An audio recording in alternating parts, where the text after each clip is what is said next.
Hola amigos, bienvenidos a mi espacio, soy David Parcerisa. Hoy vamos a hablar de dos destacadas figuras dentro de la parapsicología y del estudio de las casas encantadas. El matrimonio Warren. Hoy vamos a recordar su figura y esto pretende ser también un tributo a su labor. Vamos a hablar de Ed y Lorraine Warren, que han inspirado tantas películas y documentales sobre su apasionante vida. Resolvieron más de 4.000 casos de casas encantadas o infestadas durante 50 años. El matrimonio combinaba cada uno sus cualidades. Se complementaban muy bien porque Ed era más escéptico y antes de concluir que un fenómeno era paranormal, agotaba todas las explicaciones racionales posibles. Aunque también hay que decir que Ed era sensitivo. De hecho, pintaba, pero no pintaba cualquier cosa, sino figuras fantasmagóricas que él percibía en las casas. Ellos iban a las casas donde les llamaban para resolver casos y pintaba los entes que percibía dentro. De manera que el matrimonio Warren no cobraba por su servicio en sí. Lo que hacían era vender los cuadros al estilo de: mira usted lo que he pintado, esto es lo que ustedes tienen en su casa, ¿quieren comprarlo? Y así de esta forma se mantenían económicamente, pero se negaban a cobrar el servicio en sí, o los días que durase ese proceso de desparasitar esa casa.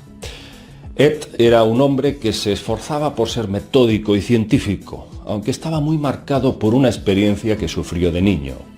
Confesó que cada noche se abrían las puertas de su armario y de ahí salían bolas de luz que flotaban por todo su dormitorio. Entonces aparecían rostros de seres, algunos grotescos, que le causaban un gran pavor. Pero la entidad que más miedo le daba a Ed era una anciana siniestra, que se le aparecía muy a menudo. De repente, cuando aparecía esta anciana, bajaba la temperatura de la habitación hasta el punto de que el joven se congelaba. En ese momento podía oír susurros, gritos, chasquidos y fenómenos muy conocidos dentro del rango del poltergeist. Este hombre creció sin saber exactamente qué era todo aquello y empezó de adulto a interesarse por la investigación paranormal. Pero más interesante aún es el caso de su mujer, Lorraine. Ella sí era una sensitiva en mayúsculas. Esta mujer falleció recientemente, el pasado 18 de abril, a los 92 años. Fue una psíquica notable. Ella sí podía ver a los espíritus y comunicarse con ellos. Podía incluso salir del cuerpo e interactuar en el plano astral para averiguar qué sucedía en las casas que estaban infestadas de entes que perturbaban a sus propietarios. A menudo, decía Lorraine, estaban las almas de los anteriores inquilinos que se negaban a abandonar su vida física y estaban enfurecidos, o bien por haber sufrido una muerte injusta, o bien porque exigían que aquella continuaba siendo su casa y por tanto lo que hacían era aterrorizar a los nuevos inquilinos para que se marcharan, para que se rindieran sus fuerzas y se fueran. Lorraine contó en varias entrevistas que de niña empezó a darse cuenta de que tenía este don cuando estaba en un convento de monjas. Un día le dijo a una de las monjas que su luz era más brillante que la de la Madre Superiora. Esa monja le dijo: ¿qué luz? ¿De qué hablas, niña? Claro, Lorraine veía el aura de las personas. Lógicamente, unas auras eran más brillantes que otras. La monja lo que hizo ante esta afirmación fue reprenderla y la castigó, haciéndola rezar una y otra vez.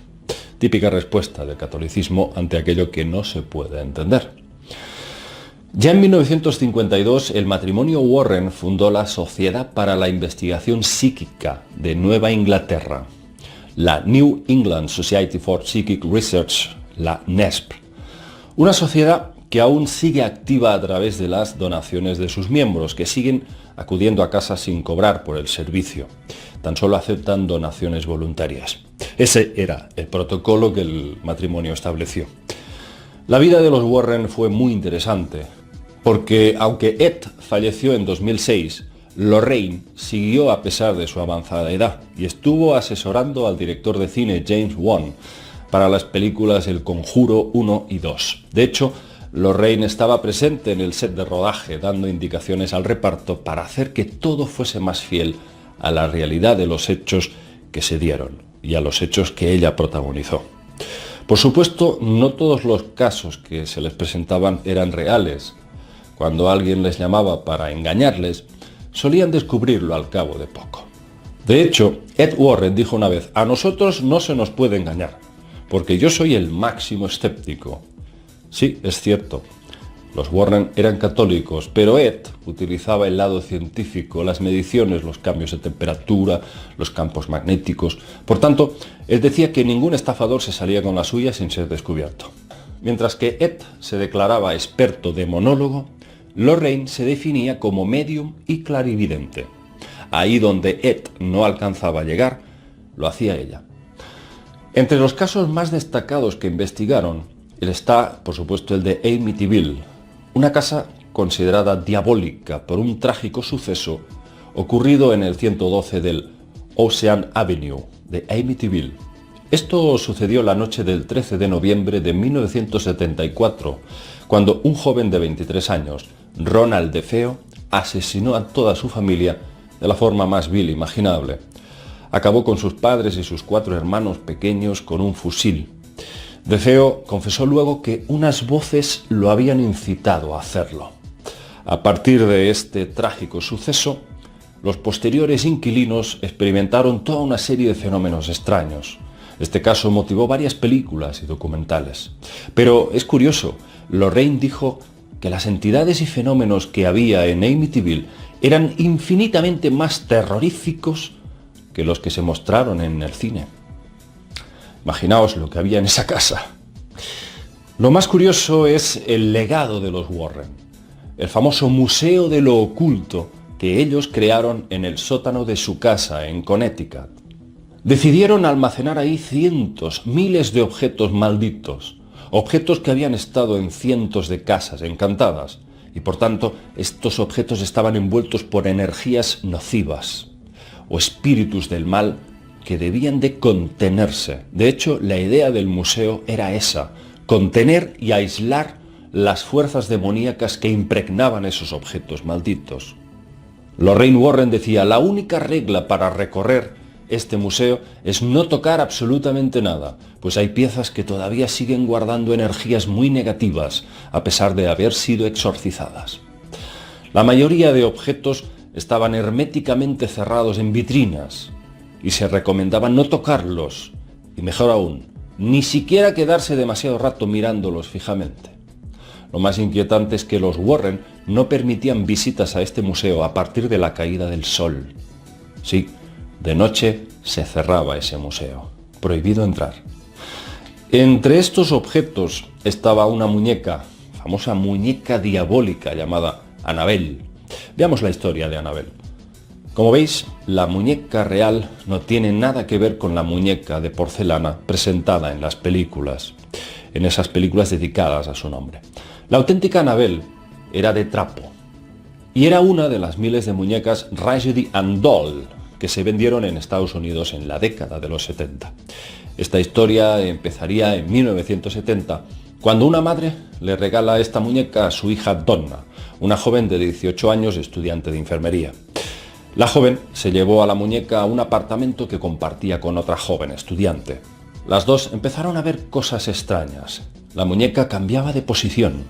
Nunca estaba igual a como la habían dejado. En ocasiones incluso cambiaba de habitación. Parecía moverse. Hasta que un día empezaron a aparecer notas escritas al lado de la muñeca. Mensajes escritos que decían: ¡ayúdanos! La gota que colmó el vaso fue cuando un día detectaron que la muñeca segregaba sangre. Ahí ya se activaron las alarmas y llamaron a una medium. Esta medium consiguió comunicarse con una fuerza y les dijo que esa muñeca estaba poseída por una niña de 7 años llamada Annabelle Higgins. Posteriormente los Warren investigaron el caso y llegaron a la conclusión de que no era así, que ningún espíritu humano había podido poseer a la muñeca, sino que eso solo podía hacerlo un demonio. Tras muchos intentos por exorcizar esa muñeca, finalmente decidieron encerrarla en un recipiente de cristal, junto al resto de objetos malditos.